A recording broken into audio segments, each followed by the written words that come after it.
안녕하세요. 한국심리교육원 성심리 전문가 김경미입니다. 오늘은 섹스의 본능과 이성에 대한 이야기를 해보려고 합니다. 대체로 섹스는 본능이다 라는 말이 굉장히 많죠. 그런데 한편에서는 아니다, 이성적인 능력이다 라고 이야기를 하기도 합니다. 인간은 누가 가르쳐주지 않아도 이 성감대에 느껴지는 그런 감각, 쾌감을 알고 있죠. 그리고 무의식 중에 섹스라는 그 즐거움이 있다는 것도 알고 있습니다. 하지만 내가 어떤 흥분을 느끼거나 아니면은 자극을 느끼는 것에 대해서는 본능적으로 느낀다라기보다는 자신의 의식에 의해서 자각이 되고 느껴지는 느낌입니다. 자, 이처럼 섹스를 통한 즐거움과 쾌락의 추구 본능은 본능적이라고 할 수가 있어요.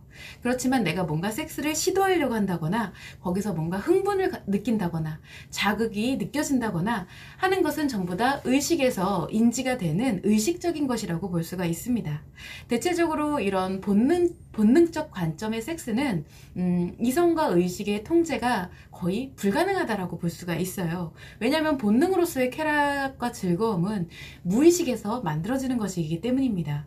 자, 이때 우리가 흔히 얘기하는 쾌락주의 그리고 대상화의 경우는 섹스 본능의 절정이라고 할 수가 있죠. 그래서 오로지 쾌락과 즐거움만을 알아가는 과정이고 이성과 의식이 부재된 상황이라고 볼 수가 있습니다. 따라서 이성과 의식이 없이 오로지 즐거움과 쾌락만을 추구하는 섹스는 본능적인 행동이라고 할 수가 있는 것입니다. 자, 그러면 여러분 아마 궁금하실 거예요. 본능적인 섹스 그리고 이성적인 섹스에서 어느 것이 더 즐거움과 쾌락이 클 것이냐, 더 강하고 좋을 것이냐 하는 것이죠. 이 섹스의 즐거움과 쾌락의 정보를 좌우하는 것은요, 오감이라고 하죠. 우리가 시각, 청각, 촉각, 후각, 미각 5가지 감각기관에 의한 감정의 깊이에 의해서 좌우가 됩니다. 감정의 크기에 의해서, 감정의 변화에 의해서 나의 감각기관에 느껴지는 것이 다르게 느껴진다는 뜻이에요. 그런데 본능적인 섹스는 오감과 감정에 대한 이 인지 조절을 할 수 있는 그 능력이 상실된 상태라고 볼 수가 있죠. 이성적인 섹스보다 그래서 즐거움과 쾌락이 적어질 수밖에 없습니다. 따라서 어느 정도 수준까지는 본능적인 섹스가 즐거움이 더욱 클 수는 있어요. 왜냐면은 내가 의식으로 뭔가 안 돼, 여기까지 더 이상 느끼면 안 돼 라고 제어되는 부분이 의식에서 일어나지만 그것이 없이 무의식적으로 마구 느낄 수 있기 때문에 그렇습니다. 그런데 딱 거기까지예요. 그 이상의 발전은 어렵다고 볼 수가 있는 것입니다. 자, 그래서 오로지 본능적인 섹스만 추구하는 이 쾌락주의와 대상화의 단점이 바로 발전이 없다라는 거예요. 본능적인 섹스에 가까운 이 쾌락과 즐거움의 추구는 효과성이 좋기는 해요. 그렇지만 지속적으로 발전한다고 해도 거의 비슷비슷한 수준의 즐거움과 쾌락이기 때문에 내가 일시적으로 급격한 섹스의 즐거움과 쾌락을 가질 수는 있지만 노력을 해도 항상 그 수준의 그 즐거움과 그 쾌락일 뿐이다 라는 것이죠. 그나마도 내가 노력이 없이 그냥 새로운 이성이 있기 때문에 한다 이렇게 했을 때는 섹스에서 거의 즐거움과 쾌락을 못 느끼는 부작용이 발생할 수가 있습니다.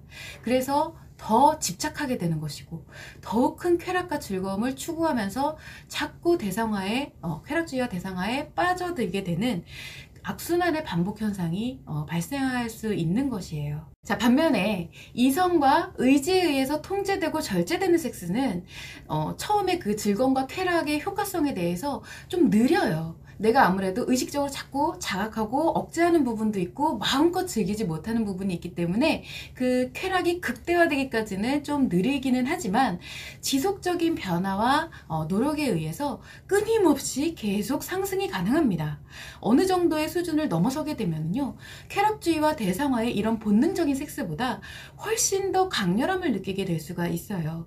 물론 이거는 두 사람이 포기하지 않고 계속 노력과 변화의 지속성을 가질 경우 그렇게 만들 수 있다는 것입니다. 이성적인 섹스는 특히나 이렇게 서로의 감정과 심리 그리고 정신적인 교류를 통해서 사랑과 애정을 바탕으로 하기 때문에 그 변화가 섹스에 많은 영향을 주게 됩니다. 앞서서 말씀드렸다시피 내가 오감에서 느껴지는 것은 감정 변화에 따라서 달라진다라고 말씀을 드렸기 때문이에요. 그래서 즐거움과 쾌락을 점점점 증대시켜 가게 되는 것입니다. 있습니다. 이렇게 즐거움과 쾌락은 오감을 조절하고 그것을 자각하게 하는 인지 능력의 향상에 따라서 계속 달라지게 되는데, 이게 바로 섹스 능력과 연관성이 크다고 볼 수가 있습니다. 자, 그래서 두 사람이 만약 섹스에서 최고의 즐거움과 쾌락을 갖고 싶다면 이성과 의식을 바탕으로 하는 섹스 능력을 함양시키는 게 좋습니다. 이건 본능에만 의하는 이런 쾌락주의와 대상화보다 후에는 더 강렬하고 즐거운 이런 쾌락을 주게 될 거예요. 한편 본능에 의해서만 섹스를 하는 경우는 오로지 이 쾌락주의와 대상화로서 섹스를 인식하게 되는데, 한번 이런 인식이 발생하게 되면은 그 다음부터는 좀 이 인식을 변화시키기가 매우 어렵습니다. 그렇기 때문에 섹스에 대한 심리적인 교류 그리고 정서적인 교류가 단절이 되면서 그런 내가 사랑하는 사람과의 이런 교류에 대한 의미가 소멸이 돼 버려요. 없어져 버립니다.